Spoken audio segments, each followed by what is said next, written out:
We do not have much time, so despite of some changes here in the room, I would like to start with some introduction words. Our subject today is social media messengers, chatbots, and CRM. We're going to talk about distribution technologies and law.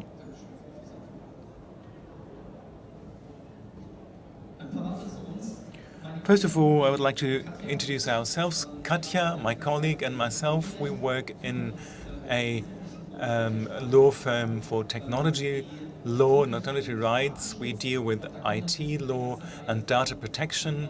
And there are many different subjects that we have to deal with, as, for example, chatbots, not only for some time, but already during the last 3 or 4 years. And we have to face the legal challenges of these bots. Apparently, it will take some time until people find a seat. So we prioritize on travel extreme. We do deal with incoming agencies and the entire part of travel technologies, booking systems, first of all, and of course, subjects as we have just heard about, conversational interfaces, audio assistance systems, booking systems play an important role, and the legal aspects of these. Well, it's really, really crowded now here. If you ask yourself why lawyers are dealing with this subject, the answer is rather simple.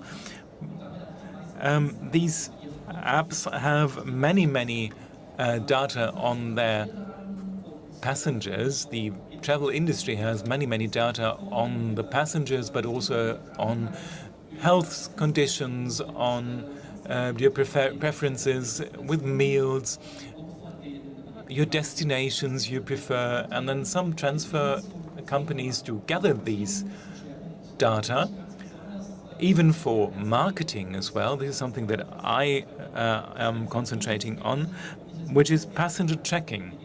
If you have at least 2 screens, a desktop and a PC, and maybe also a smartphone, then data protection and marketing can interfere, and you have to deal with these people that we call multi-screeners. And we get right into the subject. Many people do not really know about lawyers. Lawyers apparently are known especially for TV series, as for example Suits. I suppose that you know it. Maybe you know also about the present season. It is rather amusing because there is a digital personal assistant. It's Donna, a real person who has been cloned, has also cloned its emotional and social intelligence. All this can be replaced by a machine. So it is something that has also reached the world of lawyers, be it only in series, in TV series, and a bit like Star Trek. There is one thing that is already realistic. It is linking systems like Amazon Alexa to booking system. And it's rather interesting, I think. My condoms, I don't know if they are with us here, and Sabre have developed a solution. For example, if you want to book, if you want to search for something, things are made easy by this conversational interface. I can say, for example, look for hotels under $500 at a certain location, and can then book these hotels.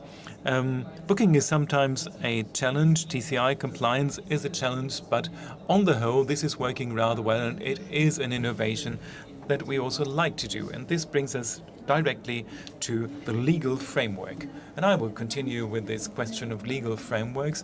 Why do we talk about messengers and chatbots in this context? It is rather simple.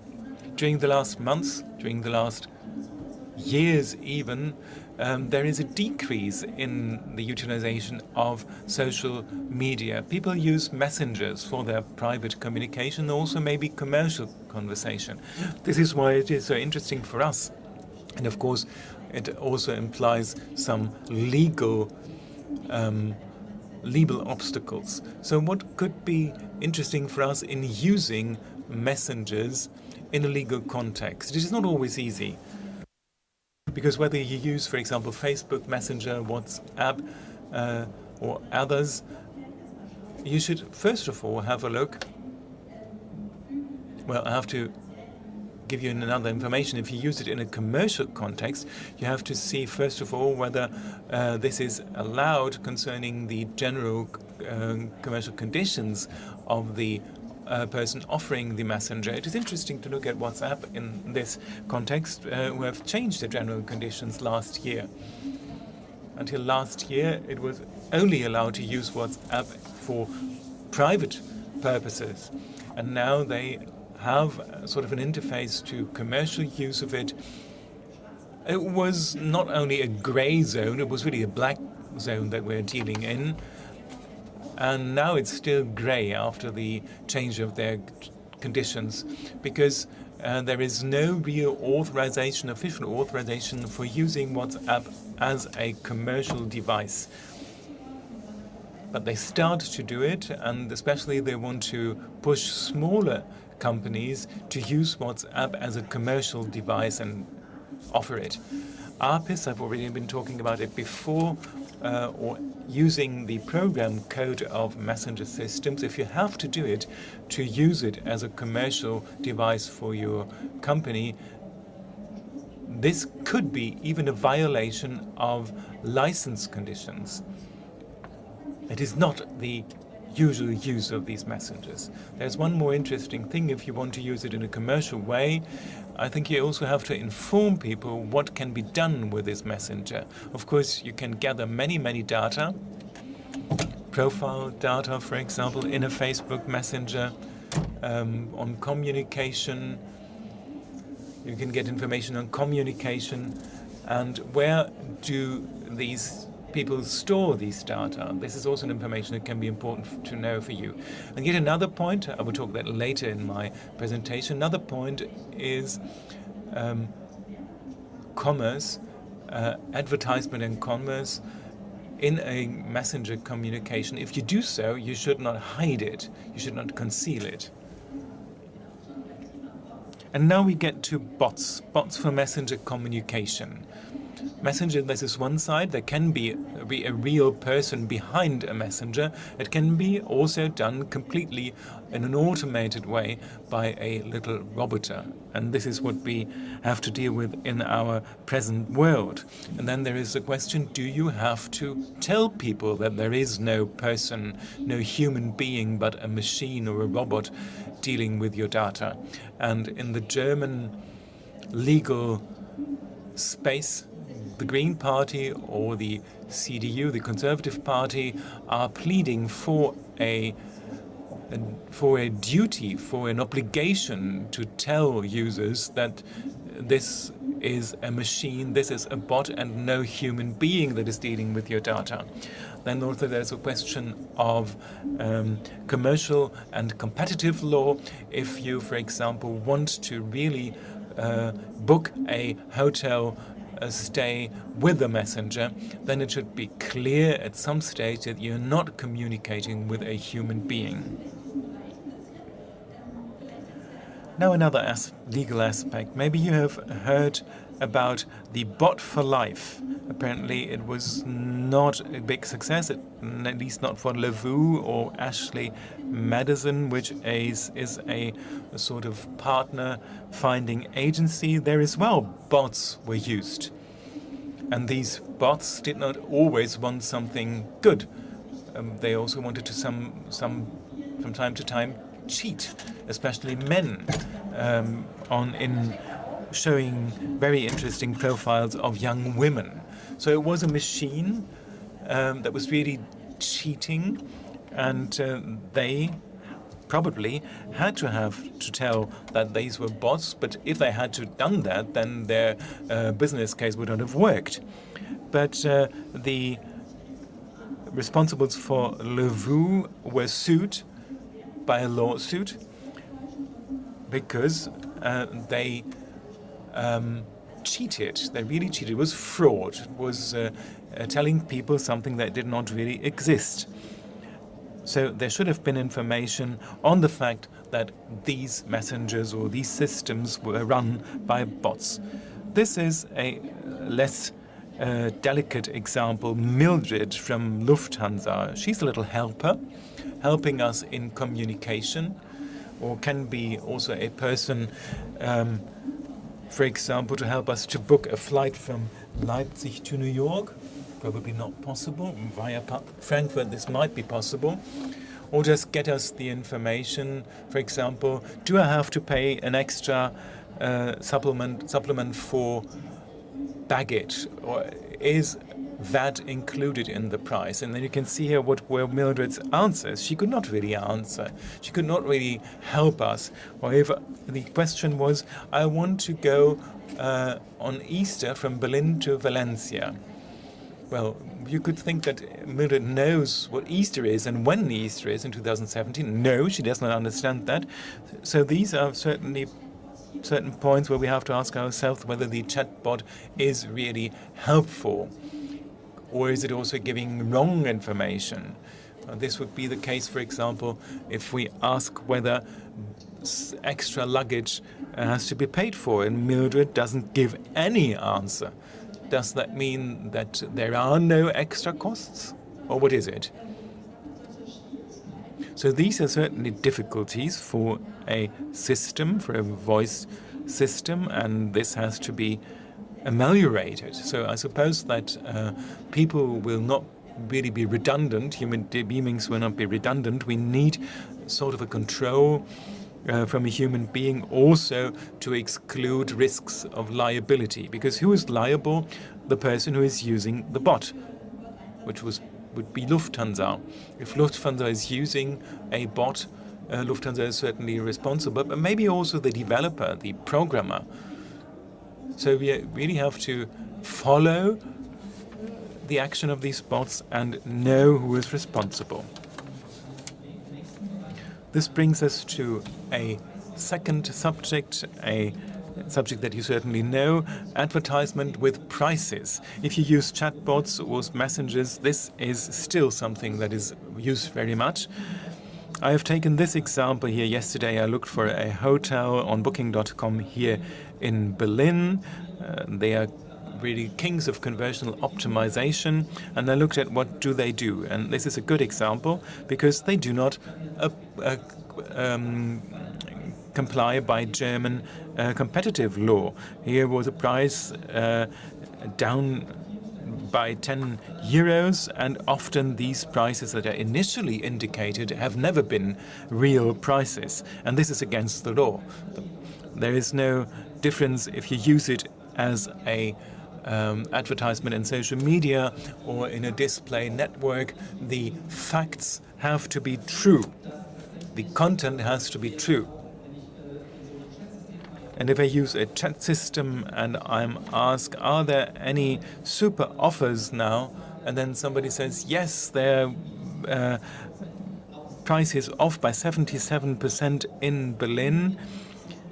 Well, if you see that in adverts in social media, this is an advertisement that is not allowed by German law because there is no reference price. If there is no reference price, this is not allowed, and German courts have said that again and again.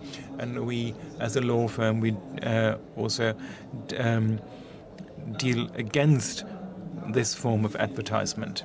There are some basic rules. We have seen that in our chat with Mildred. Mildred says, for example, Frankfurt to New York, 975 euro. But what is the price? What does that mean? Especially in flight prices, there are clear legal dispositions. For example, the prices have to be true. The end price must be a real end price. No further service fee, no further taxes, and so on. So these 975 must be the end price, and it must be clear that this is the price. If there are more any money added, or as for example baggage fees, more fees added, then at the very beginning of this price we have to tell it. But how do you tell it? With a link, with a a little star with an info button, but there has to be a possibility for the client to understand that there are more fees to be added to this price. There are no clear legal rules for small devices, but you have to do it. And also concerning cost-free ads, this has to be clear whether it is cost-free or not. It has to be clear from the very beginning. Otherwise, it is not allowed to do advertisement in this way. If you are addressing also a US customer in English, for example, there are more or less the same rules. There is a full fair advertisement in the code for advertisement and regulations. So the price in the US has also been the final price, and this is also true for code sharing.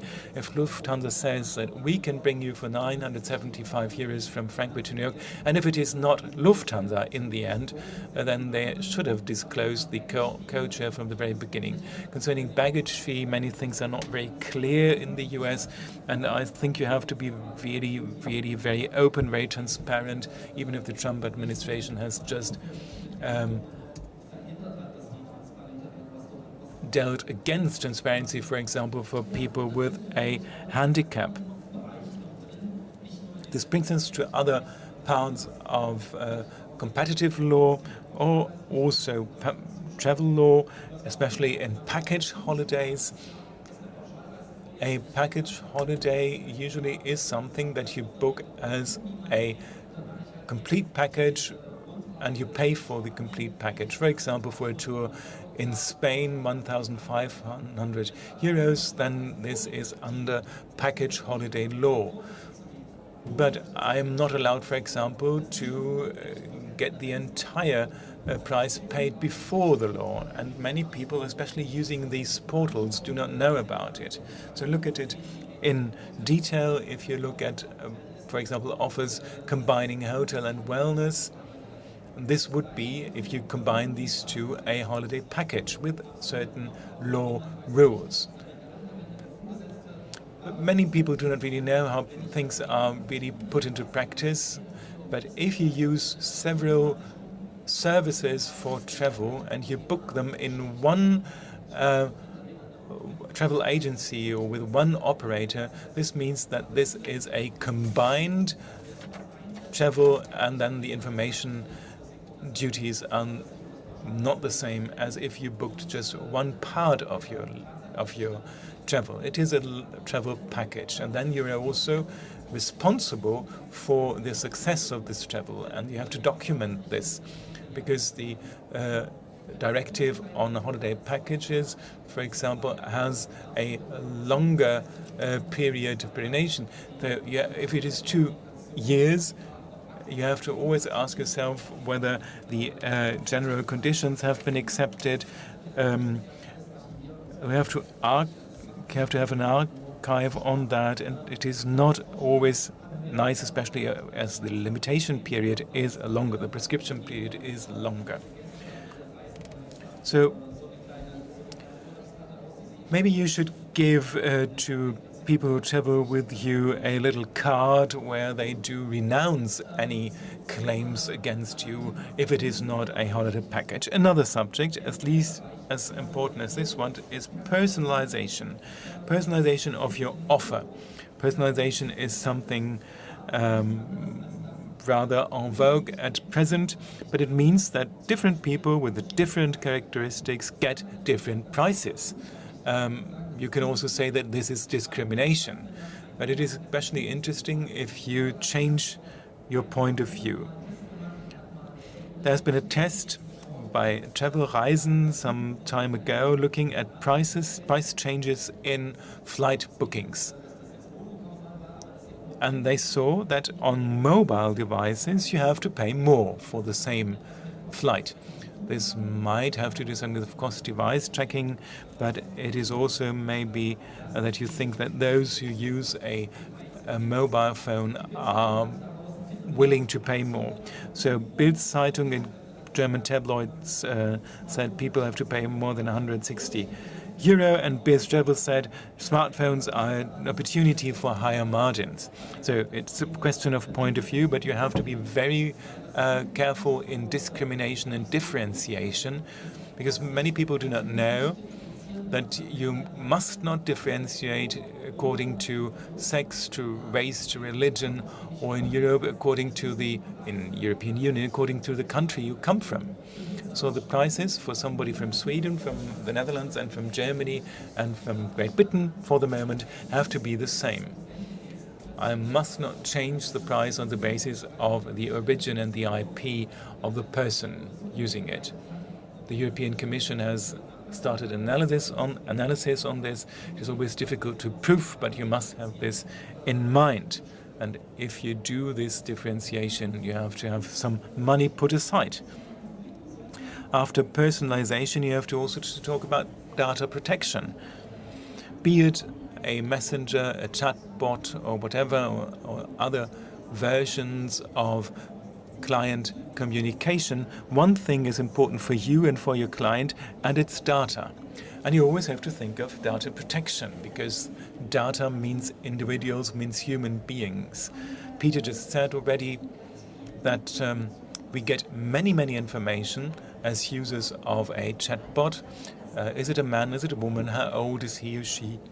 And all this is used afterwards for the client, for the evaluation of the customer, and also within the packaging. What do I offer to these people? What sort of package? And for chatbots, this is a completely different challenge again, because not only they have the data that I would gather from the customer, but also access to many other data. I've already said it before. User data is, for example, user data from Facebook, profile data, metadata,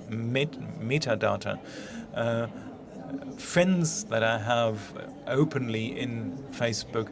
All this information has to be used in a responsible way and according to the law. And we have to also inform people using this. And it is interesting for many people not only to gather data, but also to evaluate them, to use them. So it is not only data gathering, but quickly we get into a sort of a user profile situation. And according to European law, this is rather tricky, because you need to have an authorization of the people concerned, and it's not easy to get it. As I already said, the information, getting the authorization is almost impossible by a chat window, for example, if this is your only way of communication. But you have to do it at some stage. So it is important, again, that you have a privacy policy. And you have to do that before starting with the chatbot, before starting to use the messenger. As we know it from websites, in the footer, in the header, in the sidebar, you need to have a declaration on privacy policy or on data protection. Data protection must not be seen as an obstacle, because data protection also means to really be able to prove also what you have done, if you have to prove it via authorities. And what is it that has to be documented? Maybe I need to have the authorization of the person if I have this privacy policy. And if I use service providers, as for example the bot developers, Facebook or other service providers, then maybe I need to have a data protection agreement. In the European level, it's contracts that are standard. If it is outside the European Union, maybe you also have to think of standard contractual clauses for data use. Data security is very important as well. Encryption might even be necessary. There is on Facebook what they call secret conversation, but it is not really what you think of when you really want to exchange secure data, because it is only an encryption limited in time. So you need an end-to-end encryption if you want to deal with sensitive data, want to get sensitive data from your customers. Tracking of users in social media and in chatbots is another subject, and it's particularly interesting if you think of HTML5. In HTML5 you have a battery status API, and this battery status API allows you to send information on the charge situation of your device. How would you react, for example, if a price is offered on according to the charge situation of your device? 75 it's okay, and 70% I suppose that you would book at once. And of course this is an information on an individual. You can do individual pricing with it, with this device. It is possible, but if I do so, I have to tell people. Conversational commerce, and this brings me almost to the end. We have the subject of search with Cortana or with Siri or with Alexa. And I would, for example, ask the question, can you get me travel options for a certain destination or the best flight? What do you get at first answer, first audio answer? For example, in Google, probably it would be somebody who has paid for being the first to offer. In Apple, it might be the same situation. And this is exactly the problem for conversational commerce, because we do not know what is commercial conversation, what is an advertisement, and what is only a search